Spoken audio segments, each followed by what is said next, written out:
fermer la gueule de Satan. Tu vois maintenant? Fermer la gueule des démons sales, des entités sales qui veulent vous avaler, hein, comme un python avale une gazelle. Vous ne serez jamais avalé au nom de Jésus. J'ai dit, tu ta destinée ne sera jamais avalée.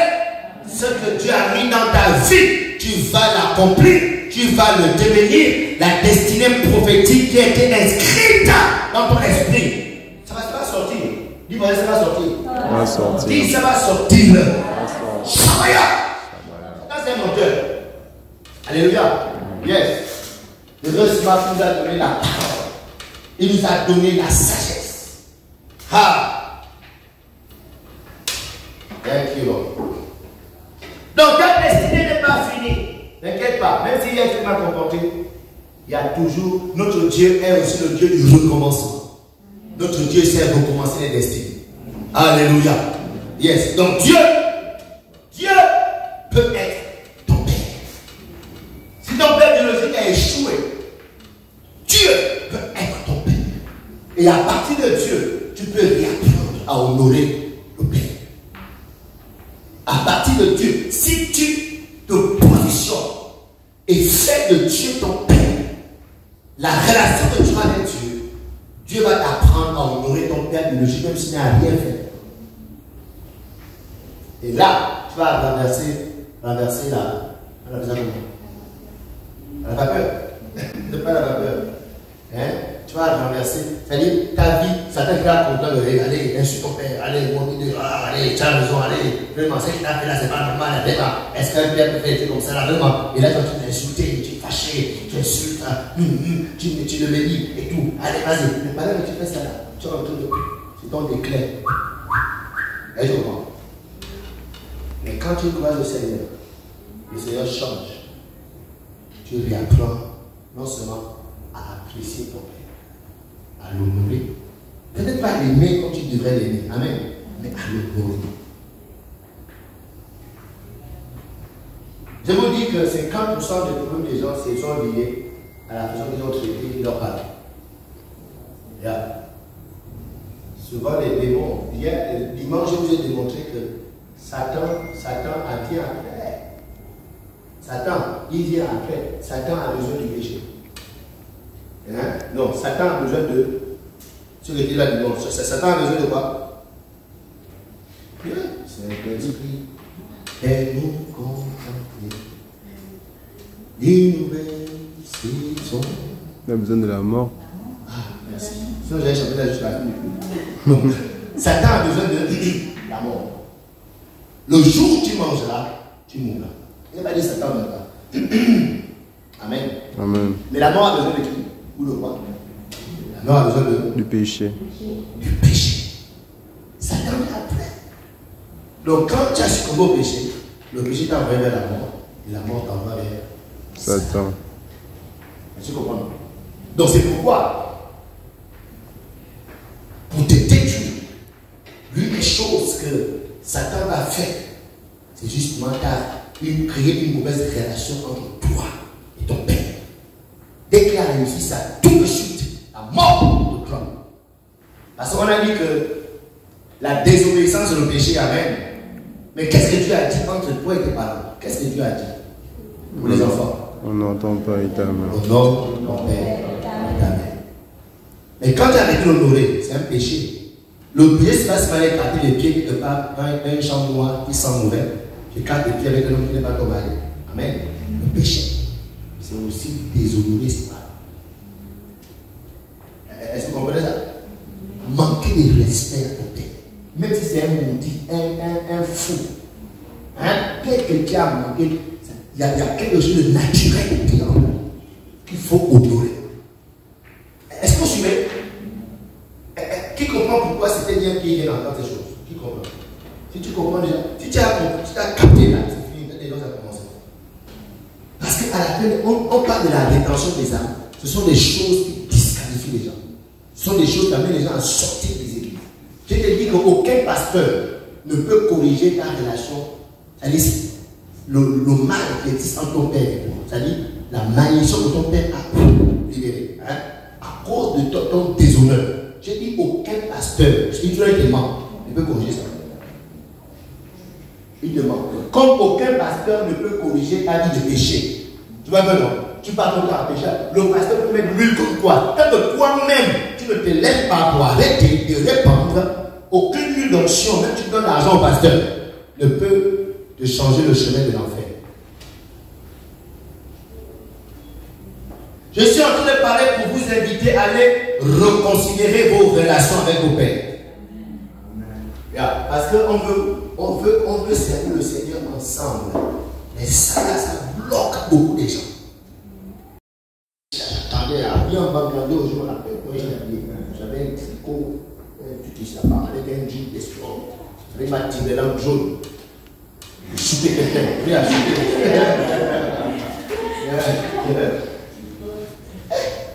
Et là, elle chantait. Et ça avait Constance à main. Elle chante. C'est une Ivoirienne. Elle est dans une chambre. Et papa a dit, il y a des gens ici, ils n'ont pas connu le Père. Dieu est ton Père. Ça dit, elle n'a pas cité un verset biblique que Dieu a donné le monde. Elle a juste dit, il y a des gens ici qui n'ont pas connu le Père. Dieu est ton Père. Ça dit, ça là, c'est comme si. Je ne sais pas comment expliquer ça. À chaque fois que je parle de ça, j'ai toujours une montée d'émotion. C'est comme si c'était la réponse de toute ma vie. J'ai toujours cherché un Père. Et là, elle m'a dit, Dieu peut être Père. Si tu veux que Dieu soit ton Père, viens. Et je suis descendu, couru. Et j'étais le seul avec la genou devant l'estrade. Là, le chrétien, je ne sais pas. Mais j'ai juste compris que voici. Donc c'est ça là qui m'a amené à mon jour. C'est ça là qui m'a amené à faire mon jour. C'est ça là qui m'a amené à coucher les prostituées. C'est ça là qui m'a amené à intégrer les gangs, à passer mes journées dehors, à ne rien faire. Elle dit, tu ne fais rien dehors, tu passes seulement, tu cherches quoi? Bien. Tu me balades. Tu cherches quoi dehors? Souvent tu cherches seulement 50 francs pour acheter un bâton de cigarette, tu t'assois dans un coin, juste pour passer du temps. Dès que tu as fini, c'est fini. C'est-à-dire aucune visibilité, aucune vision, rien. C'est-à-dire, tu vis et tu es mort. Est-ce que vous pensez pour ces gens comme ça? Tu le vois là, hein? Mais il est mort. Et on a expliqué dimanche que mort veut dire quoi en grec, en hébreu? Damam. Dam, c'est quoi? C'est que tu es silencieux, muet. Est-ce que vous comprenez? Donc il y a des gens qui ont des vies muettes. C'est-à-dire, ta vie ne s'exprime plus. Tu n'as plus de vision. Tu n'as plus d'inspiration. C'est-à-dire, tu es là, mais tu es rien. Ça veut dire que la mort, elle est là tapée. Ça veut dire que si tu fais rapidement, regarde comment tu considères ton père. Comment tu parles de ton père? Qu'est-ce que tu dis concernant ton père? Si tu continues, bientôt la mort physique, rien va taper. Parce que tu es là. Tu fais quoi demain? Mais tu fais quoi là? Mais attends, tu ne comprends pas que tu n'existes plus. Et Jésus a dit, quand c'est comme ça, là, tu as un arbre de toute la terre inutilement. Qu'est-ce qu'on fait? Et donc, quand tu es inutile comme ça, là, bientôt, la mort physique viendra. Que ça ne soit pas ton cas au nom de Jésus. Amen. J'ai dit que ça ne soit pas ton cas au nom de Jésus. Amen. Donc, c'est comme ça que j'ai accepté Dieu comme mon Père. Et là, on est en 2009, le 11 janvier, à 20h. Et là, les semaines passent, les mois passent. J'apprends à aimer Dieu, j'apprends à le considérer, j'apprends. Et c'est là où, bam, je lui fais mon père physique. Donc, il donne la paix. Je lui pardonne. Oui, même si jamais je l'ai insulté comme ça, tu n'es rien et tout, je l'ai insulté comme ça, direct. Mais je sais ce que je pensais de lui. Je l'ai appelé pour m'excuser. Mais aujourd'hui, je suis devenu, j'ai compris. Mon père, je n'ai jamais reçu un stylo pour mes études. Est-ce que tu comprends ça? Ça veut dire que toute ma vie là, c'est ma mère à 100%. Mon père a un stylo comme ça, comme on fait à l'école. C'est tellement que j'étais offensé, vu que mes parents maternels l'ont privé de moi. Il s'est fâché aussi, le stade de l'émettre certainement, je ne sais pas. Mais c'est pour dire quoi? C'est pour dire qu'aujourd'hui, je ne passe pas chaque année, si je n'ai rien dans mon père, et que moi je suis fauché là, c'est 100 000. C'est bon? Qui t'a pas dit que vous vous contaminez? Viens ici. Bon. Mais même de là, tu peux se le voir pour l'influencer. Donc je disais quoi? Je n'ai même pas un stylo de mon père. Amen. Amen. Amen. Mais la présence d'un père aussi suffit. Hein? Donc la même chaise qui peut me permettre de me relever, c'est la même chaise. Je tiens d'abord ou non, sans regarder. Qu'est-ce qui va se passer? Je vais aller sur la chaise et la chaise va me faire quoi? Tomber et je peux me casser un membre. La chaise m'a aidé, je me suis mis dessus et j'ai changé et j'ai réparé l'ampoule. Mais la même chaise, elle peut être utilisée pour me faire tomber et me faire très mal. Amen. Donc le Père, un autre pouvoir du Père, le Père peut t'élever, peut relever ta destinée, mais le Père peut aussi constituer une pierre d'achoppement. Et au Gabon, beaucoup de pères détruisent leurs enfants sans ouvrir leur bouche. La vie de beaucoup de jeunes, tu vois un jeune homme, mais tu le vois, tu sens que l'enfant là est vide. C'est le Père qui a détruit. Et le Père n'a pas détruit parce qu'il a ouvert sa bouche. Mais son comportement a amené l'enfant à mépriser le Père. Et quand tu méprises, Dieu t'a demandé de nourrir, pas de mépriser. Le pouvoir naturel du Père qui constitue une pierre d'achoppement fatigue. Et là, ta vie commence à se couler comme ça. Et là, amen. Donc, un père n'a pas besoin de prononcer une malédiction pour causer des problèmes à ses enfants. Un père n'a pas besoin de déclarer à partir d'aujourd'hui, si je suis ton père, si c'est moi qui t'ai accouché, ta vie ne sera rien. Le père n'a pas besoin de ça. Amen. Donc, par sa seule existence, un père peut provoquer la chute de ses enfants. Il existe. Et parce qu'il existe, moi l'enfant, je fais ci. Ça suffit pour pouvoir me détruire. Ok? Donc, et parce que les pères ne sont pas parfaits, et surtout au Gabon, surtout dans notre nation, les pères ne sont même un peu parfaits. Il est donc facile pour les enfants de critiquer. Il est facile pour les enfants, je pense pas que ça va faire ce point, pour les enfants de mépriser. Facile pour les enfants de déshonorer. Amen. Et c'est là que la chute des enfants commence. Amen. C'est là que la chute de plusieurs commence. C'est là. Matthieu 11, verset 2 à 6. Je vais dire pour aller vite. Il dit du fond de sa prison, Jean apprit tout ce que faisait le Christ. Il envoya auprès de lui 2 de ses disciples. Ils lui demandèrent, es-tu celui qui devait venir, ou bien devons-nous en attendre un autre? Et Jésus leur répondit, retournez auprès de Jean et racontez-lui ce que vous entendez et vous voyez. Les aveugles voient, les paralysés marchent normalement, les lépreux sont guéris, les sourds entendent, les morts ressuscitent, la bonne nouvelle est annoncée aux pauvres.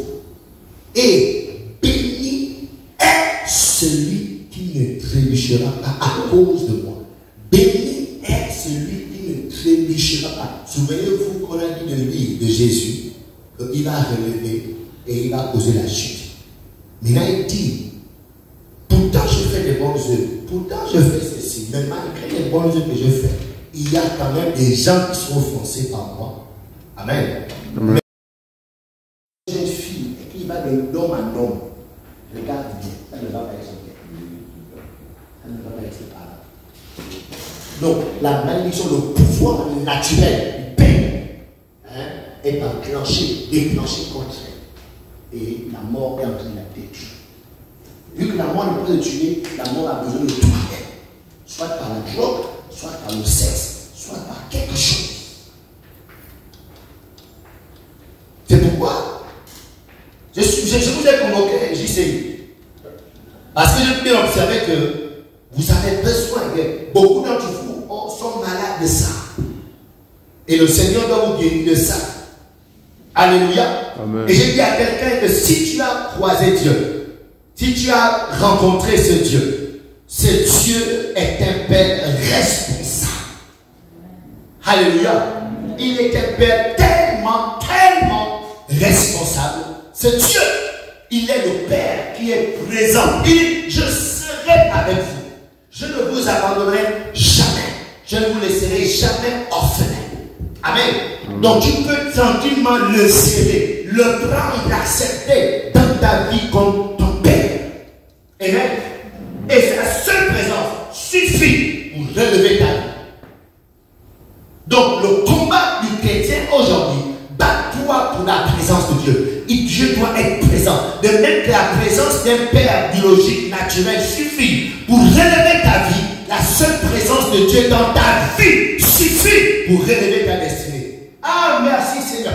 Merci Seigneur. Oh, j'ai tombé amoureux de ce Dieu. C'est pourquoi je vous dis souvent que moi, je me demande, Dieu fait les prières, Seigneur, l'argent est mot. Tu m'entends souvent dire ça? Souvent, je prie comme ça. C'est pas que c'est mauvais, mais je ne sais pas toujours prier comme ça. Pour les besoins. Mais la Bible demande de prier pour les besoins. Mais moi, je ne sais pas prier comme ça. La seule prière que je sais prier, je veux qu'il soit là. J'ai besoin de sa présence. J'ai besoin de me rassurer qu'il est là avec moi. Amen. J'ai besoin, quand je ferme les yeux, il est là. Je le sens loin. C'est un de mes combats contre le péché, parce que je ne veux pas que mon père. Oh non. Ah, j'ai passé trop longtemps sans père. Pour le père. Non. Je l'ai eu. Toute mon enfance, j'ai connu sans père. Je ne veux pas le père. Le combat contre le péché, ce n'est pas que j'ai peur de Satan. Je peur de père. C'est pour d'aller prévenir aussi, s'il te plaît. David, il sait qu'il a grandi sans son père. Son père l'a rejeté, son père l'a envoyé derrière s'occuper des moutons.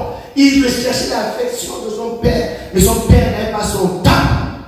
Mais dès qu'il a connu l'amour de Dieu, l'amour du Père, il dit non, je t'en supplie, fais tout, prends le royaume, prends les trésors, prends l'or, prends l'argent, prends tout, mais ne me retire pas ton esprit.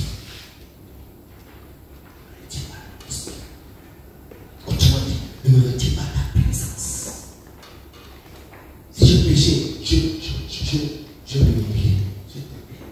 Mais ne me retire pas ta présence. J'ai trop souffert de grandir sans effet. Aujourd'hui, le savoir que tu me laisses aussi. Amen. Amen. C'est bon. Et je vois Dieu te relever au nom de Jésus. Amen. Peu importe la chute d'hier que tu as eue, que tu as connue. Je vois la présence de ton Père Céleste relever ta destinée, relever tes études, relever tes relations, relever tes projets, relever ta vie au nom puissant de Jésus-Christ de Nazareth. Alléluia. Amen. Yes. Donc, le deuxième pouvoir d'un Père, on va se mettre à s'arrêter. Deuxième pouvoir d'un Père, le pouvoir surnaturel d'un Père a constitué une pierre d'achoppement. Donc on a dit d'abord que le Père constitue quoi? Un marchepied. Ici, quand même, les deux, c'est comme si c'était malade, deux sur plan. J'ai dit que tout le monde a fait sauf moi. Mais je suis obligé de faire. Mais je suis le 3 jours sans dormir. 3 jours sans dormir. Le lendemain, on était le 1er janvier. Dès qu'on sort là, elle a attendu le gars jusqu'à 1 heure. Le gars a arrivé, quand il est arrivé, elle a chauffé la nuit.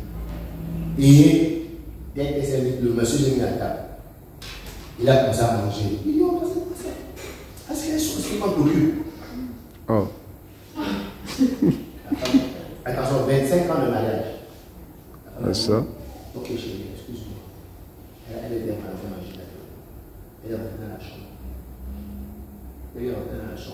On a changé une porte.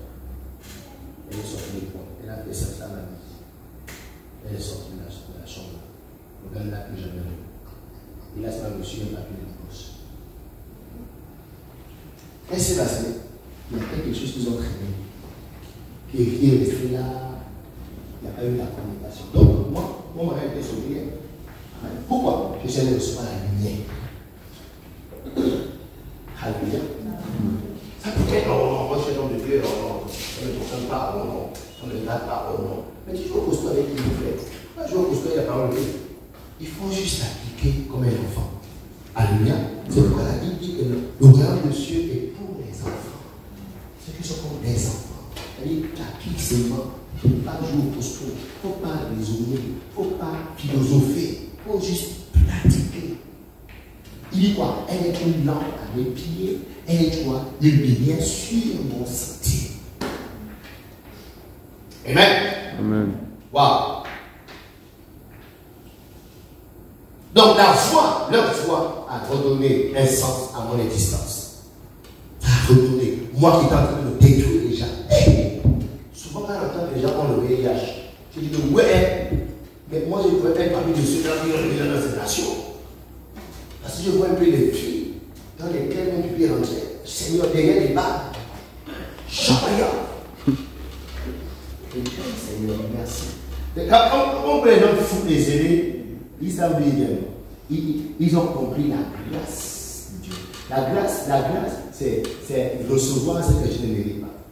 Amen. Amen. Oh yes. Quand je vois souvent les coins avec les mots par terre, je me rappelle un jour.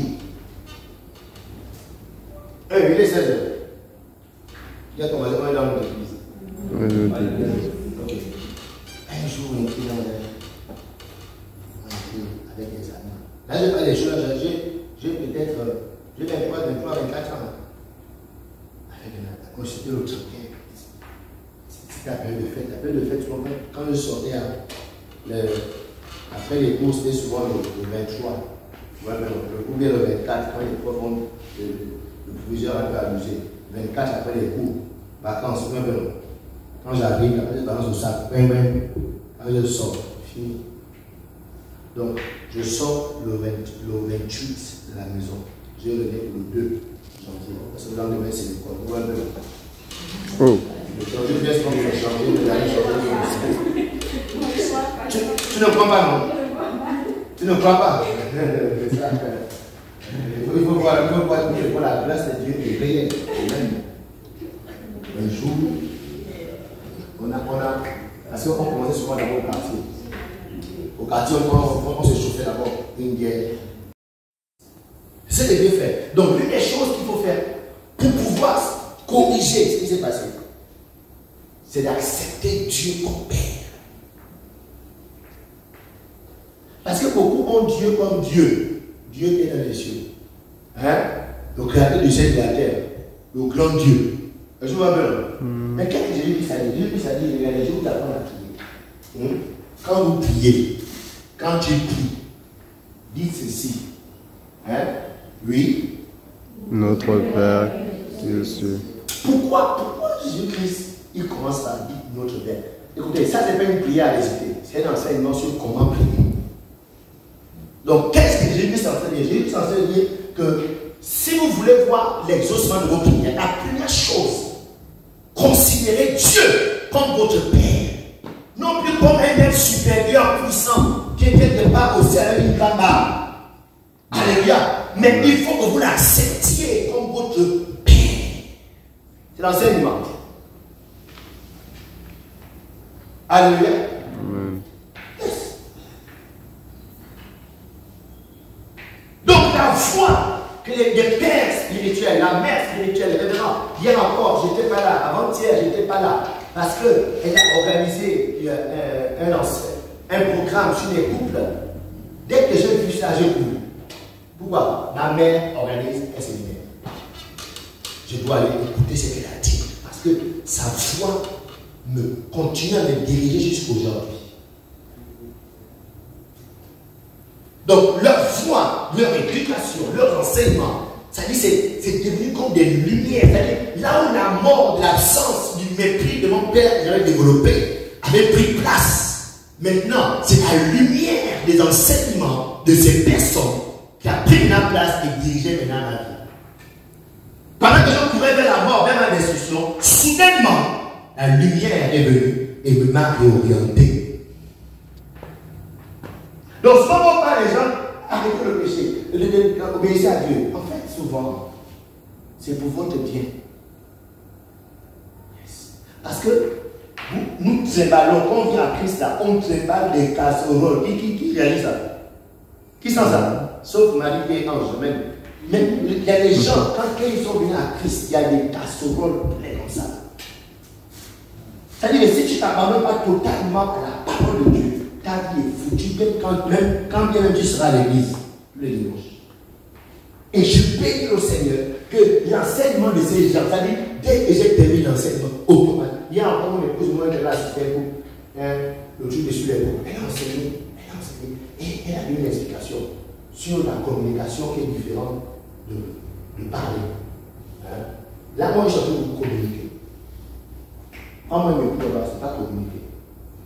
Prépare-moi l'opinion, ce n'est pas communiquer, ce n'est pas la communication. Pas que les enfants, ce n'est pas la communication. La communication, c'est quand tu peux exprimer ce que tu veux à l'autre. C'est pourquoi la Bible dit quoi? Que la grâce de notre Seigneur Jésus-Christ, l'amour de Dieu et la communion. D'autres versions disent la communication. Donc l'expression, c'est-à-dire quand vous pouvez exprimer l'un envers l'autre. Dès qu'on a entendu ça, on a arrivé à l'autre assis. On dit, mon frère, qu'est-ce que tu as retenu là-bas? J'ai déjà retenu ces choses. C'est juste depuis qu'on est marié, je ne communique avec toi. C'est pas une moi j'ai passé. Donc je ne vais pas. Yes. Et là, j'ai changé. Pourquoi? J'ai mis entendre une chose de ma mère. Il a tout de suite appliqué. C'est comme ça que ça marche. Et là, mon foyer est sauvé. Parce que c'est un handicap, demain ça peut me prendre le génie. Quand tu vois quelqu'un qui est marié, il s'est divorcé. Oh! Mais qu'est-ce qui s'est passé? Il y a eu quelque chose, ils ont entraîné jusqu'à là. Un jour, j'ai lu une histoire, je ne sais pas si à l'époque, je ne sais pas si vous voulez là. Mais le fait que je viens de chez lui, je le fais pourquoi? Je sais qu'il reste un père. Je sais que Dieu est passé par lui pour que je vienne dans le monde. Je sais qu'en lui il y a un pouvoir naturel de m'élever ou de me détruire. Et il n'y a pas besoin de dire que j'ai de mots. C'est moi qui ai juste besoin de le déshonorer, de le mépriser, pour que la chose s'actionne. Alléluia. C'est pourquoi vous n'avez pas beaucoup de jeunes Gabonais, ils sont têtés. Vous n'avez pas remarqué ça? Les jeunes Gabonais, les jeunes filles comme garçons. Vous voyez pas que les gens sont un peu fous. Mais quand tu regardes bien, les gens ont le problème de leur père. Même si dans la salle, beaucoup d'entre vous, la majorité de vos problèmes sont liés à votre père. C'est que vous ressentez de votre père.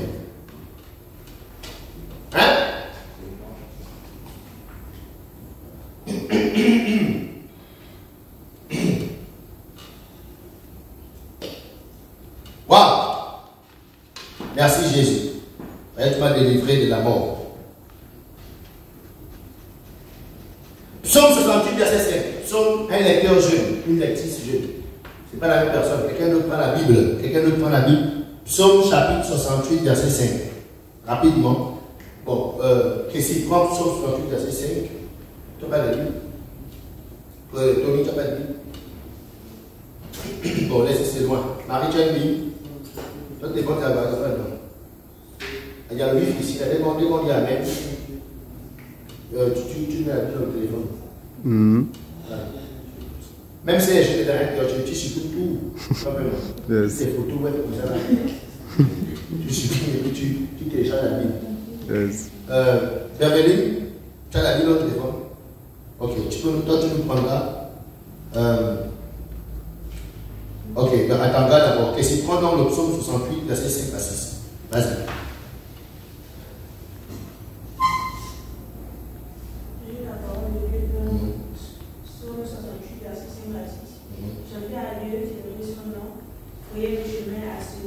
Lis doucement comme si tu péchais. Oui. Chanter à Dieu. Chanter Chanter à Dieu, célébrer son nom, frayer le chemin à celui qui s'avance. Yes. L'Éternel est son nom. Réjouissez-vous devant lui. Le Père des orphelins. Oui. Le défenseur des veuves. C'est Dieu dans sa demeure sainte. Continue. Dieu donne une famille. Dieu fait quoi? Donne une famille, oui. À ceux qui étaient abandonnés. Il délivre les captifs. Et les rend heureux. Alléluia, merci. L'une des choses que Dieu fait quand tu fais de ton Père, Dieu te donne une famille. Moi aujourd'hui, il y a des gens que je ne connaissais pas avant 2009, que je connais maintenant. Que s'ils apprennent que j'ai un problème, ils vont se lever plus que mes parents biologiques. Hein? Yeah. S'ils apprennent que j'attendais à bien en Bangladesh, je me rappelle, moi j'avais un tricot, tout qui s'appelle, avec un jean de sport, avec ma petite lampe jaune. Je soupais quelqu'un, oui, à souper.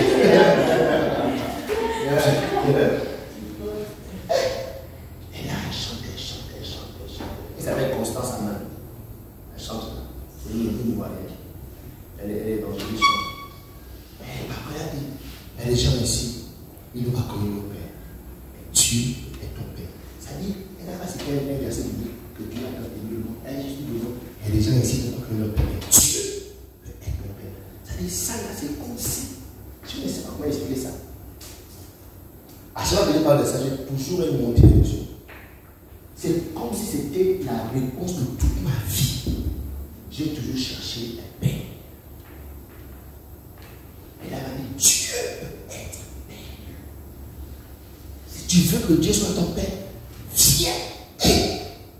Je suis descendu, couru, et j'étais le seul avec un genou devant l'estrade. Là, le chrétien, je ne sais plus quoi, mais j'ai juste compris que voici. Donc c'est ça là qui m'a mené à mon jour. C'est ça là qui m'a mené à faire le genre. C'est ça là qui m'a mené à coucher les prostituées. C'est ça là qui m'a mené à intégrer les gamins, à passer les journées dehors, à ne rien faire. Elle a dit, tu ne fais rien dehors, tu passes seulement, tu cherches quoi? Rien. Tu me balades. Tu cherches quoi dehors? Souvent tu cherches 50 francs pour acheter un bâton de cigarette, tu t'assois dans un coin, juste pour passer du temps. Dès que tu as fini, c'est fini. C'est-à-dire aucune visibilité, aucune vision, c'est-à-dire tu vis et tu es mort. Est-ce que vous pensez des gens comme ça? Tu le vois là, hein? Mais il est mort. Et on a expliqué dimanche que mort veut dire quoi en grec, en hébreu? Damam. Dans ce quoi, c'est que tu es silencieux, muet. Est-ce que vous comprenez? Donc il y a des gens qui ont des vies muettes. C'est-à-dire ta vie ne s'exprime plus. Tu n'as plus de vision. Tu n'as plus d'inspiration. C'est-à-dire tu es là, mais tu es rien. Ça veut dire que la mort elle est là tapée. Ça veut dire que c'était fait rapidement. Regarde comment tu considères ton père. Comment tu parles de ton père? Qu'est-ce que tu dis concernant ton père? Si tu continues, bientôt la mort physique rien va t'attraper. Parce que tu es là. Tu fais quoi demain? Mais tu fais quoi là? Mais attends, tu ne comprends pas que tu n'existes plus. Et Jésus a dit, quand c'est comme ça, là, tu es là pour toute la terre inutilement. Qu'est-ce qu'on fait? Et donc, quand tu es inutile comme ça, là, bientôt, la mort physique viendra. Que ça ne soit pas ton cas au nom de Jésus. Amen. J'ai dit que ça ne soit pas ton cas au nom de Jésus. Amen. Donc, c'est comme ça que j'ai accepté Dieu comme mon Père. Et là, on est en 2009, le 11 janvier, à 20h. Et là, les semaines passent, les mois passent. J'apprends à aimer Dieu, j'apprends à le considérer, j'apprends. Et c'est là où, bam, je lui fais mon père physique. Oh, je te donne la paix. Je lui pardonne. Oui, même si jamais je l'ai insulté comme ça, ou tu n'as rien et tout, je l'ai insulté comme ça. Direct. Mais je sais ce que je pensais de lui.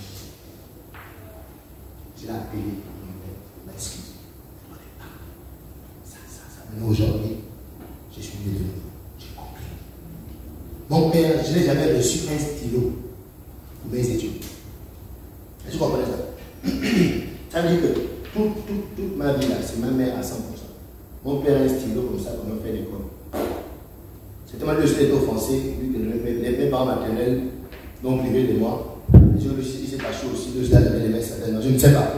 Mais c'est pour dire quoi? C'est pour dire qu'aujourd'hui, je ne passe pas chaque année, si je n'ai rien donné à mon père, et que moi je suis fauché là, c'est 100 000. C'est bon? Puis d'abord on disait que vous vous contaminez. Viens ici. Bon, voilà. Mais même de là, tu peux aussi le voir pour l'influencer. Donc je disais quoi? Je n'ai même pas un stylo de mon père. Quel maléfique qui vous possède aujourd'hui?